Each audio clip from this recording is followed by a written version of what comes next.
So, who better to use in an experiment?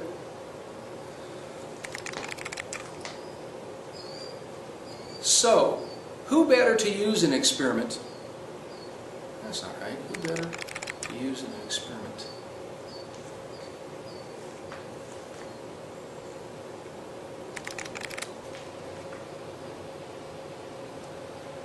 One of the alarming statistics that has risen its ugly head up in this country is obesity. For example, I don't like that.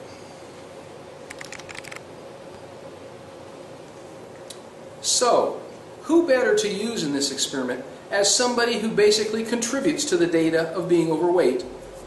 Me.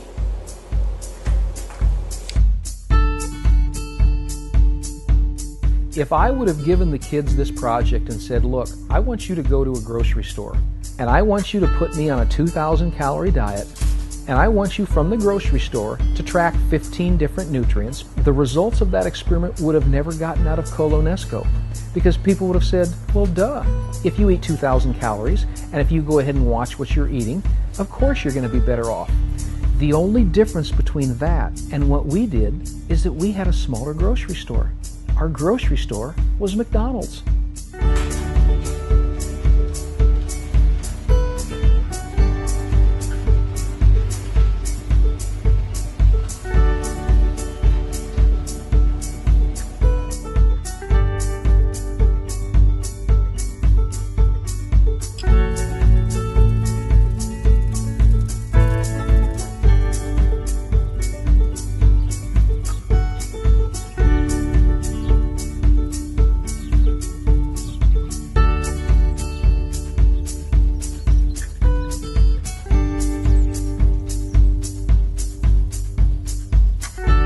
John's a unique individual.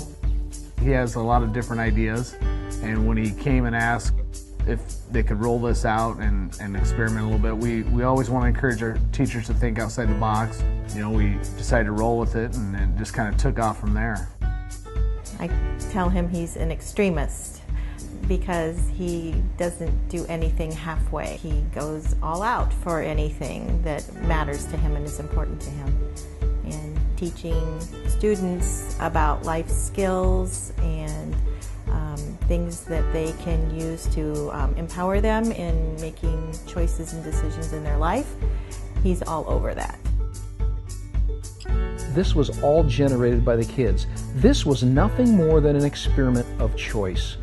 And it taught kids to use critical thinking skills to make educated decisions about choice and what you can eat. That's the beauty behind this whole experiment.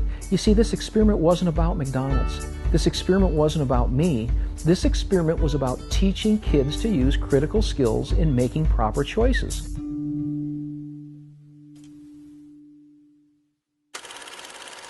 We all know what happens when a human being with an average weight and size uncontrollably consumes exaggerated amounts of food at McDonald's or anywhere else with no real exercise. Weight gain, depression, sexual dysfunction.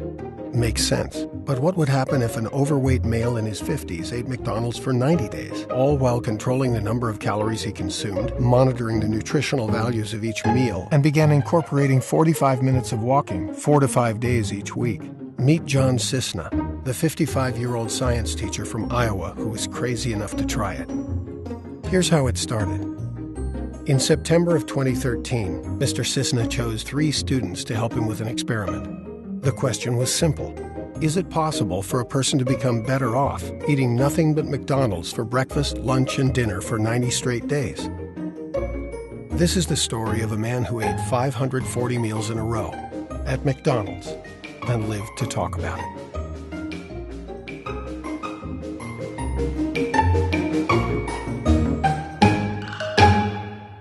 We were all sitting in class one day trying to decide what project we were going to do, and he said, who wants to do something in the medical field? The 3 of us raised our hands and he said, you guys come with me, and he took us out in the hall. So I knew I had 3 of the students that were going on to school in the medical field, and I approached them and said, I've got this idea.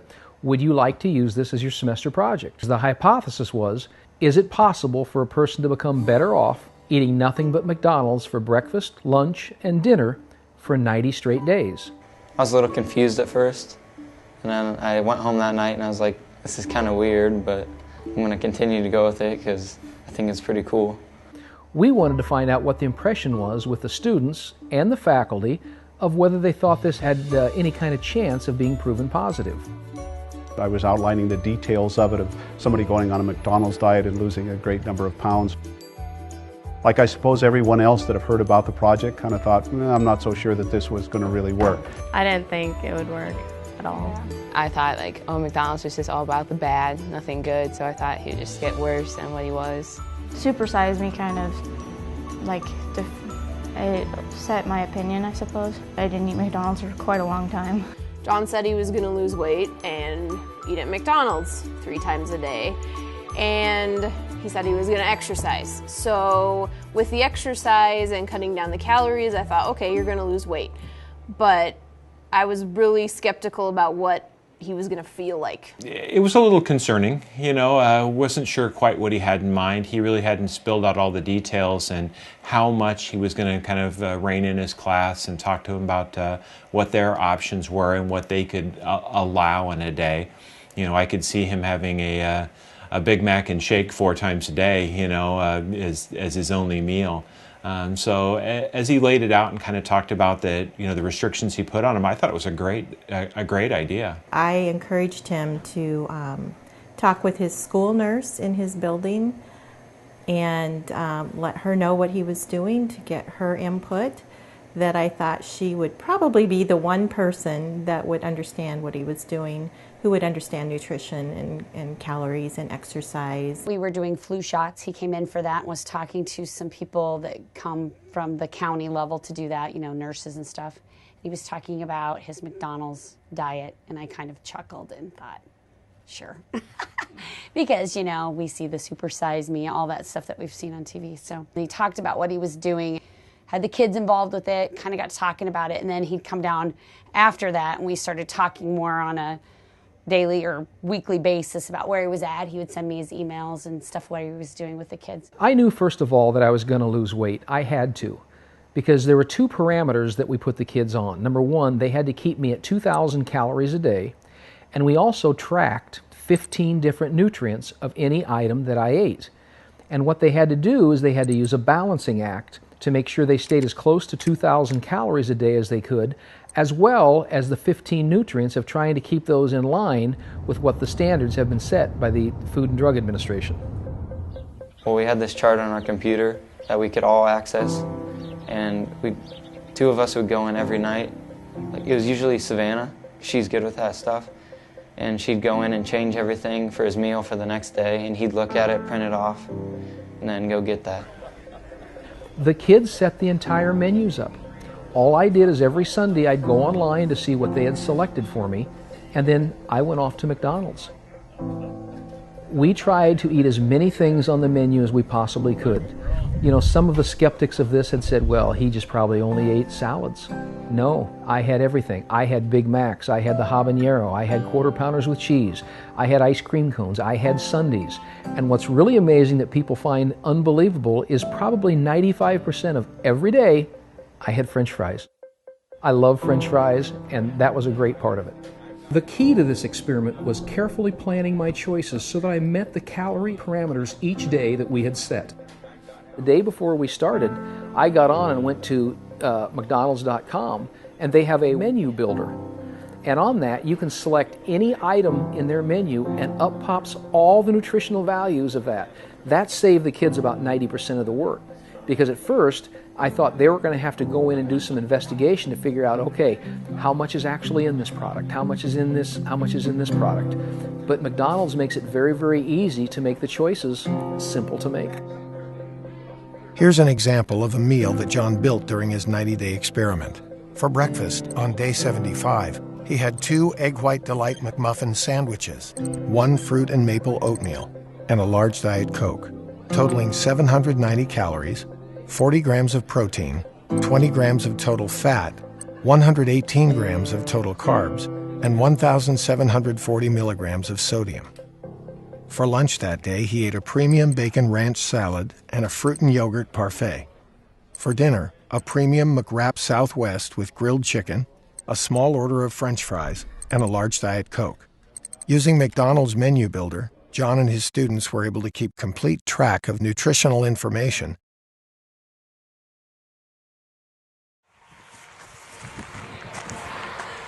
Well, here we are, the first evening of the first of 90 days to come.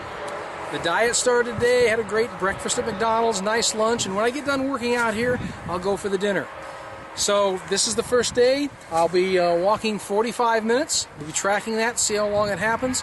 Nice, beautiful day out today. That's good because the rest of this week it looks like it's going to be nothing but rain. So anyhow, wish me luck. Off I go.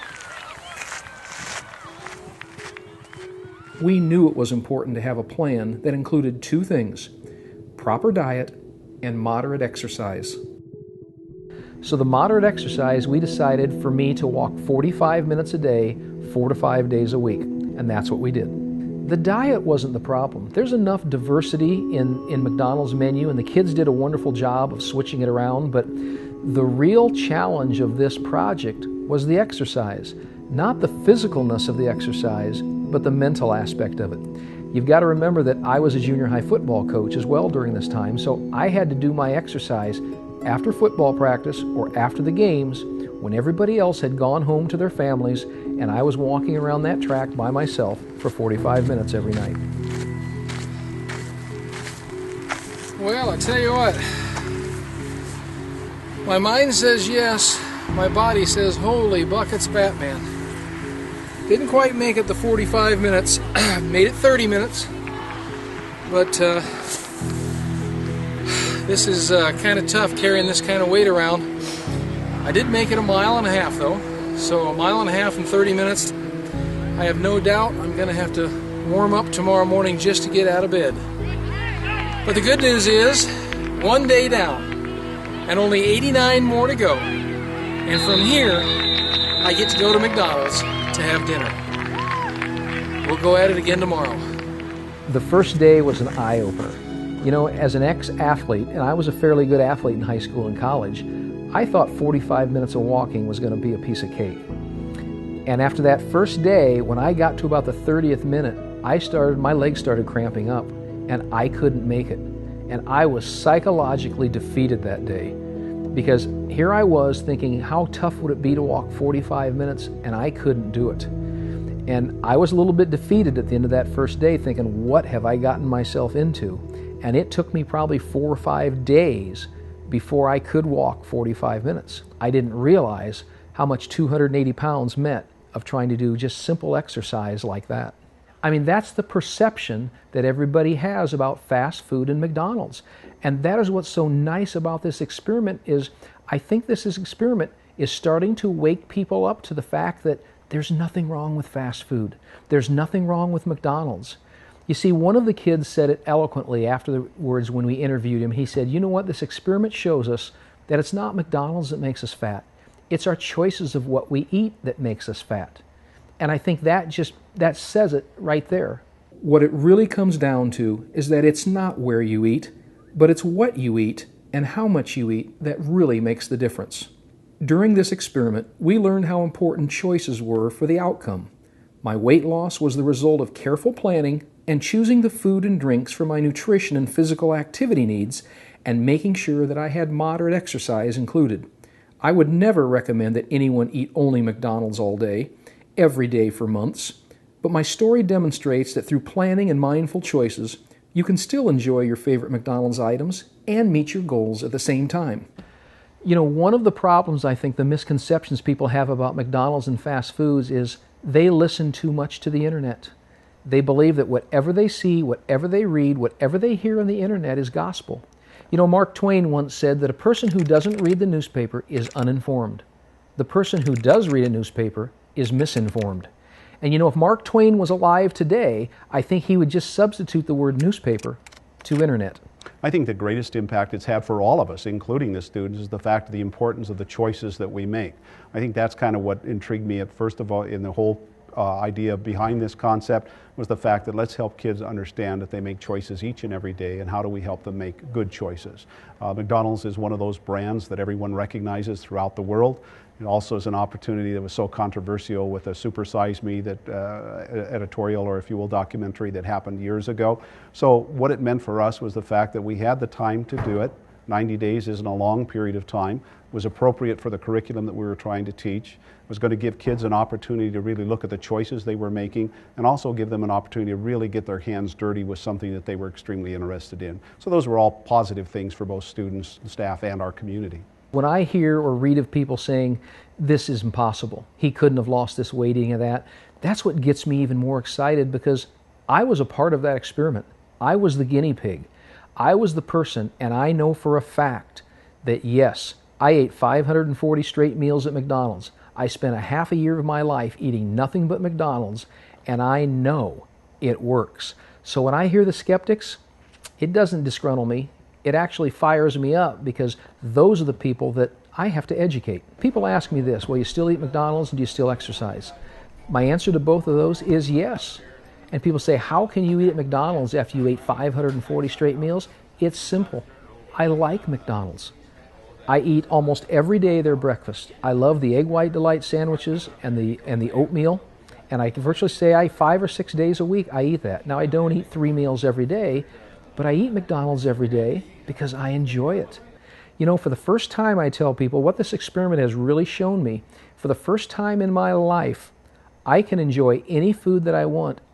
If my wife and I go out and I want a piece of cheesecake, I'll have that piece of cheesecake, because I'll plan the rest of the day accordingly so I can have it. It was kind of neat because at the halfway mark, both the teachers and the students started showing a very concerted effort of watching what was happening with the project. As it evolved, the town started getting involved with it. Because at first, when people were seeing me walking around the track in between football games, some of the parents would say to the kids, what's Cisna doing? I said, well, he's doing this silly experiment and he's exercising and eating McDonald's. Oh, I see. Well, as it kept going on, and now as the results started coming through, they knew that something big was here. My big thing, and John and I have talked about this a lot, I don't know that this project was about McDonald's. It's about choice. It's about people choosing what they take in. They can choose to eat healthy or they can choose not to. It doesn't really matter where you go. Anywhere you go, you can look through a menu, pick out what you need and what's healthy, and be able to make your own choices about it. John ate McDonald's for 180 straight days. For the first 3 months, he made balanced meal choices and incorporated regular moderate exercise and lost a total of 37 pounds. His cholesterol went from 249 to 170. His triglycerides went from 156 to 80, and his LDLs went from 170 to 113. He continued his experiment for an additional 3 months, increasing the intensity of his exercise while continuing to make balanced meal choices from the McDonald's menu. He ended up losing a total of 60 pounds, and his blood pressure was 121/78. John continues to exercise regularly and make balanced meal choices wherever he eats.